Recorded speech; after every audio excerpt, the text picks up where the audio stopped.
Thought I'd give you guys an update of the chickens out here in the rye.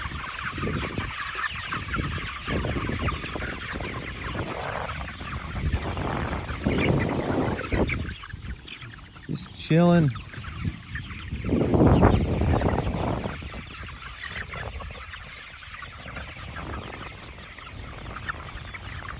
Can't even see them all. Laying down taking naps.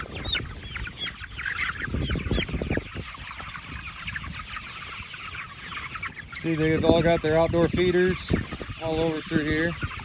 They all have automatic waters. So each one of these holds 40 gallons of water. So we got 80 gallons out here at all times.